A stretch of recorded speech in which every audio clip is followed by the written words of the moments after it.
So hello everyone, last की video में हमने इंडेक्स और एचटीएमएल वाला फाइल पूरे तरीके से कंप्लीट कर लिया था। स्टैक डॉट जेएस वाला इम्प्लीमेंट कर लिया था हमने लास्ट की वीडियोस में, और स्टाइल डॉट सीएसएस वाला पार्ट भी हमने लास्ट की वीडियोस में कवर कर लिया था। अब हमें बस लास्ट वाला पार्ट इम्प्लीमेंट करना है, जिसकी हेल्प से हमारी स्क्रिप्ट डॉट जेएस वाली फाइल है उसमें सारी फंक्शनलिटीज ऐड हो जाए, क्योंकि हमने जितना भी इम्प्लीमेंट कर लिया स्टैक वाले पार्ट को, अब हमें इसे वर्किंग में लेके आना है। तो ये अकेले तो वर्किंग में आ नहीं सकता, क्योंकि यहाँ पे सिर्फ हमने स्टैक कैसे वर्क करता है, उसकी मतलब पुश ऑपरेशन कैसे परफॉर्म होता है, पॉप ऑपरेशन कैसे परफॉर्म होता है, हमने ये सब यहाँ पे डिस्क्राइब कर दिया। बट हमें इसको बैकएंड से कनेक्ट करना पड़ेगा, मतलब जहाँ से ये सब चीज़ें हम चला पाए अपने मतलब वेबसाइट के अंदर सब चीज़ें शो कर पाए हम। तो उसके लिए हमें एक स्क्रिप्ट डॉट जेएस फाइल बनानी पड़ेगी। तो आज हम इस वीडियो में, ये लास्ट वीडियो होने वाली है, हम डिस्कस करेंगे कि स्क्रिप्ट डॉट जेएस वाली फाइल को हम कैसे बनाएंगे। मैंने कोड पूरा लिख दिया है, मैं आपको पूरा समझाऊंगी कोड इस वीडियो में। तो इंडेक्स और एचटीएमएल वाली फाइल के अंदर मैंने ये सारी फाइल्स ऑलरेडी इंक्लूड कर दी थी, स्टाइल डॉट सीएसएस वाली file and stack dot JS वाली फाइल भी हमने लास्ट वीडियोस में इंक्लूड कर दी थी। बट हमने स्क्रिप्ट डॉट जेएस वाली फाइल हम इस वीडियो में बनाएंगे, उसके बारे में हम देखते हैं इस वीडियो में। तो हमने यहाँ पे स्क्रिप्ट डॉट जेएस वाली फाइल को ऐड कर दिया, और स्क्रिप्ट डॉट जेएस वाली जो फाइल है इसके अंदर हमें स्टैक वाली फाइल को यूज करना है, क्योंकि जो स्टैक डॉट जेएस वाली फाइल है इसके अंदर पूरी इम्प्लीमेंटेशन है हमारे स्टैक की, और हम चाहते हैं कि ये जो स्टैक की इम्प्लीमेंटेशन है हम अपनी वेबसाइट के ऊपर लेकर आए। जो हमारा कोड है डीएसए का, जो हमारा प्रोजेक्ट है डीएसए का, हम उसको इम्प्लीमेंट करना चाहते हैं स्टैक की हेल्प से, टेक्स्ट एडिटर को, और इसकी प्रॉपर्टीज हमें लानी पड़ेंगी इसलिए स्क्रिप्ट डॉट जेएस वाली फाइल के अंदर। ठीक है, पूरा इम्प्लीमेंट तो हमने पहले की वीडियोस में कर ही लिया था। ये सारी इम्प्लीमेंटेशन में आप ऊपर आए बटन में वीडियो डाल दूंगी, इसकी लिंक आप चेकआउट कर सकते हो उस वीडियो को। और स्क्रिप्ट डॉट जेएस के अंदर मुझे स्टैक डॉट जेएस वाली फाइल को इंक्लूड करना पड़ेगा, क्योंकि मैं चाहती हूँ कि इसको यूज करना है इस वाली फाइल के अंदर मुझे, जिससे सारी जो भी इसकी प्रॉपर्टीज हैं स्टैक डॉट जेएस वाली फाइल की वो इस फाइल के अंदर आ जाएंगी, जिसकी हेल्प से हम जितनी भी ऑपरेशन हमने लिखे हैं पुश पॉप ऑपरेशन, वो हम परफॉर्म कर सकते हैं फिर इसकी हेल्प से। तो ये आपको क्लियर होगा, मैंने समझा दिया काफी अच्छे से। और ये जो मैंने कोड लिखा है document on key down equals to function event, इसकी हेल्प से जैसे कि मैं ये कहना चाह रही हूँ, जैसे मैंने यहाँ पे हेलो लिखा, तो मैंने यहाँ पे ऐसे ऑपरेशन ओनली अलाउ करे हैं कि मतलब कोई कॉपी करके लाए कहीं से कोड और यहाँ पे डायरेक्टली पेस्ट नहीं कर सकता है। मतलब आपको यहाँ पे सिंपली टाइप करना पड़ेगा कोड, मैं चाहे कितना भी कंट्रोल भी कर लूँ कहीं से भी कॉपी करके कंट्रोल सी करके, बट यहाँ पे मैं पेस्ट नहीं कर सकती हूँ, क्योंकि मैंने यहाँ पे कंस्ट्रेंट लगा दिया है। जैसे कि आपकी ऑनलाइन एग्जाम्स में भी होता होगा कि वहाँ पे कॉपी पेस्ट अलाउ नहीं होता है, तो वो भी यहाँ पे सेम कोड लिखते हैं जो मैंने यहाँ पे लिखा है। ये जावास्क्रिप्ट में ये हमारे प्रिवेंट डिफॉल्ट करके फंक्शन होता है, इसकी हेल्प से हम लगा देंगे तो वहाँ पे वो चीज़ हमारी ब्लॉक हो जाती है। तो मैंने यहाँ पे कंट्रोल की और मेटा की को यहाँ पर हमने क्या करा है, हमने यहाँ पर इसे ब्लॉक कर दिया है इसकी हेल्प से, not allowing copy paste commands. ठीक है, तो आपको क्लियर होगा ये। अब जितनी भी मैंने आईडी और क्लास बनाई थी अपने एचटीएमएल वाली फाइल के अंदर, मैं चाहती हूँ उनको यूज करना है यहाँ पर, क्योंकि मुझे फंक्शनैलिटीज ऐड करनी है ये वाली। जैसे कि अंडू करूँ तो सब कुछ यहाँ पे डिलीट होता जाए, रिसेट करूँ तो यहाँ पे बिल्कुल स्टार्टिंग में बिल्कुल बिल्कुल साफ हो जाए। ये सारी फंक्शनैलिटीज ऐड करने के लिए मुझे एचटीएमएल फाइल के जितने भी मेरे ये आईडी और आईडीज हैं सारी, ये क्लियर, अंडू और टेक्स्ट बॉक्स, इनको मुझे स्क्रिप्ट डॉट जेएस के अंदर लाना पड़ेगा। तो इनको लाने के लिए मुझे डॉक्यूमेंट डॉट क्वेरी, ये document dot gate element by ID को मुझे यूज करना पड़ेगा, क्योंकि सारी आईडी है मेरी, इसलिए मैंने गेट एलिमेंट बाय आईडी का यूज करा है। ये क्वेरी सिलेक्टर होता है जावास्क्रिप्ट में, तो मैंने गेट एलिमेंट बाय आईडी का यूज करा है। तो जितनी भी मेरी आईडी है मैंने जो यहाँ पे बनाई है इंडेक्स और एचटीएमएल फाइल के अंदर लास्ट वीडियोस में, तो वो मैं सबको यहाँ पर लेके आ गई अपनी जावास्क्रिप्ट की फाइल के अंदर, और सारी फंक्शनलिटीज मैं इसी के अंदर ऐड करूंगी। तो यहाँ पर सबसे पहले तो मैं क्या करूंगी, पहला फंक्शन लिखने वाली हूँ मैं यहाँ पर, जिसमें यहाँ पर सारी वैल्यू जितनी भी इंसर्ट होंगी वो लास्ट से होंगी। जैसे कि आप यहाँ पे देख सकते हो, अगर मैं यहाँ पे लिखूँ हेलो और मैं अपना कर्सर से, जैसे फॉर एग्जांपल मैं यहाँ पे इंसर्ट कर रही हूँ, यहाँ जैसे फॉर एग्जांपल आपको स्टार्टिंग से बताती हूँ रिसेट करके,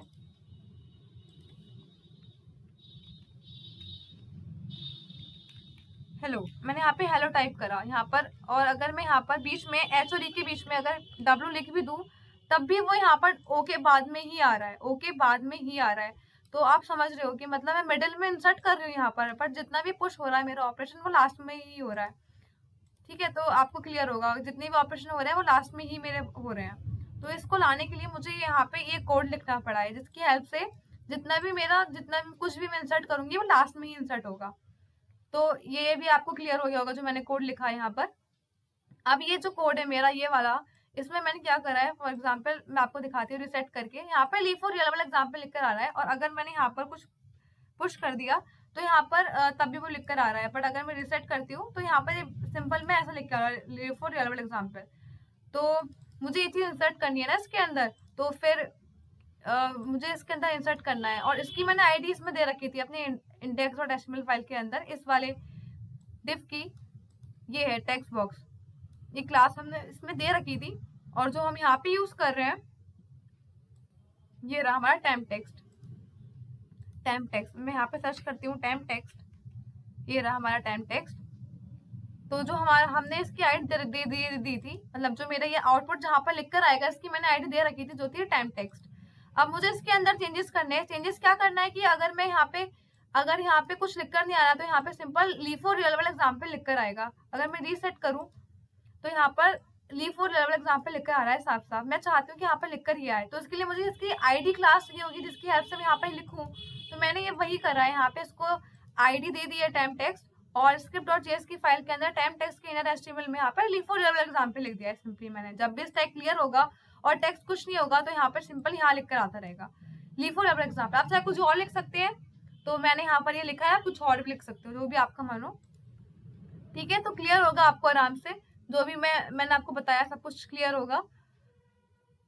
ओके, और ये जो मेन कोड है जो मैं आपके संग डिस्कस करूंगी अभी, और जो ये कोड है जो टेक्स्ट बॉक्स और on input equals to function event और insert text delete content text, जो भी मैंने आपके संग अभी स्टैक वाले पार्ट में डिस्कस किया था ना कि ये पुश वाला ऑपरेशन कैसे परफॉर्म होगा, मैंने सब बता दिया है आपको। तो ये वही इसकी यहाँ पर इम्प्लीमेंटेशन है कि जैसे कोई यहाँ पर पुश करना चाहता है तो सबसे पहले यहाँ पर 0 टाइप जाएगा और उसका इवेंट का डेटा जाएगा। मैंने आपको सब बताया 0-1 के बारे में, आप आई बटन पे चेक कर सकते हो, मैं लिंक दे दूंगी सारी आपको डिस्क्रिप्शन में।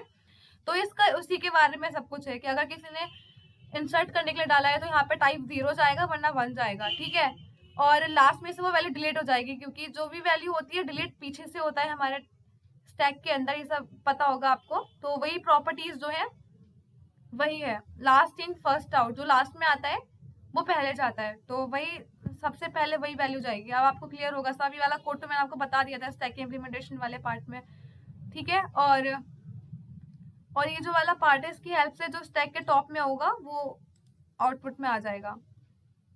और तो ये अंडू ऑपरेशन के बारे में है, कैसे परफॉर्म होगा undo operation. Undo dot on click, जैसे कि यहाँ पर अगर मैं हेलो डाल रही हूँ तो ये अंडू कैसे हो रहा है, ये सारी चीजें। अंडू ऑपरेशन इन प्रोग्रेस ये लिखकर कैसे आएगा, ये सारी चीजें इसके अंदर है।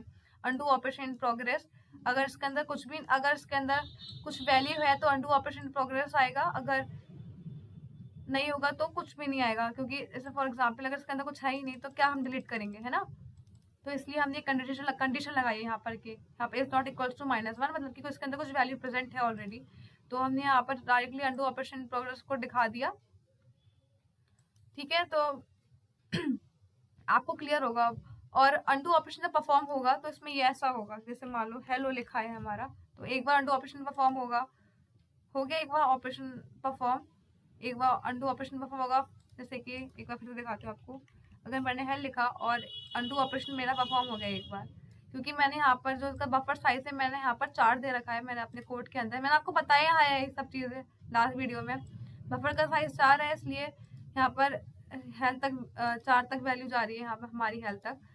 अंडू ऑपरेशन एक बार परफॉर्म हुआ क्योंकि बफर का साइज हमारा 4 था और उसमें वैल्यू भी 4 थी, इसलिए यहाँ पे अंडू ऑपरेशन बस एक बार परफॉर्म होगा। और अगर मैं रिसेट करके फिर से दिखाती हूँ,